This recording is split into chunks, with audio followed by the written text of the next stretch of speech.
Climate change poses a threat to all of us, but what's the impact of global warming got to do with fashion? Well, everything actually, and ethical clothing is a hot topic on the catwalks. Could it be that fashion has found a conscience? The fashion industry has long supported good causes and the environment has become the latest. Fashion is the 6th largest industry in the world, and nowhere is the power and allure of the fashion houses better illustrated than on the catwalks. But behind the scenes, there's a different story. According to campaigning organisations, 20,000 textile workers die worldwide every year from pesticide poisoning, and many others suffer forced labour, poor working conditions and low wages. And the problems aren't much better back home. Women spend £7.5 billion a year on clothes they never wear, and the government say almost 1 million tonnes of textiles end up in landfill each year. Isn't it about time we started asking ourselves about the real cost of clothing? Ethical clothing is a phrase being used in fashion circles, but what exactly is it? Ethical fashion is led by 3 main criteria. One is recycling. The other is organic cotton, which don't use pesticides and other chemicals. And the other is fair trade, so that all the farmers get the proper price for their crops. The good news is that being ethical doesn't mean you have to sacrifice glamour. Catherine Hamnett's collection and Ali Hewson's socially conscious Eden label are both made from organic and fair trade fabrics, while Danish designer Peter Ingreson's Noir label showed a collection of sculpted jackets and sharp suits at London Fashion Week. 70% of them were organic and fair trade, proving just how far ethical fashion has come. You're seeing these designs come through that are beautiful, they're sustainable and they're fair trade. Some might say we're witnessing an explosion in ethical fashion.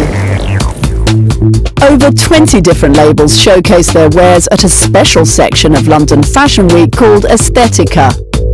Aesthetica is the celebration of a wonderful attitude on changing, production methods and rendering the fashion industry more eco-sustainable. Ursula has been running Fashion Label from somewhere for a decade. It specialises in recycling leftover or damaged fashion fabrics that would otherwise end up in landfill, while Gary Harvey's collection makes a real statement about the amount of clothing we throw away instead of recycling.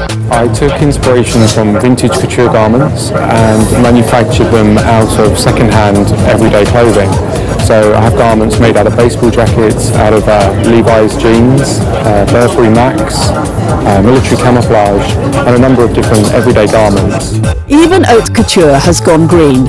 Designer Deborah Milner teamed up with natural beauty company Aveda to prove that she could create a luxurious e-couture collection using organic fabrics, natural dyes and recycled materials. I think the most important thing for fashion that's ethical is that it is first and foremost beautiful and competitive in terms of price and is a great product.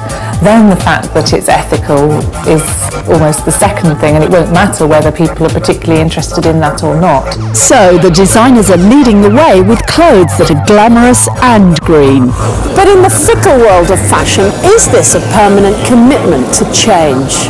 More high street companies are certainly including organic ranges. The UK clothing industry is worth £35.6 billion, and it looks like the eco message is starting to get through to the high street giants. 2007 is the year of ethical fashion. I think there's a real buzz about it. So we're starting to see a little bit of this on the high street, particularly with Topshop and Peopletree. But also we've seen people like Sainsbury's, for example, buying in fair trade cotton. Marks and Spencer are currently the market leaders when it comes to retailing fair trade cotton. At the moment it only represents a small proportion of their sales, but that's soon to change. Our basic t-shirts are all going over to fair trade cotton, which is absolutely huge in terms of the volume of cotton and the impact it's going to have on farmers. That means Marks and Spencer will go from buying 10 tonnes of organic cotton to 7,000 tonnes a year, and many other retailers are following suit. It seems the fashion forecast is moving towards an ethical future. But these collections will only succeed if we vote with our purses.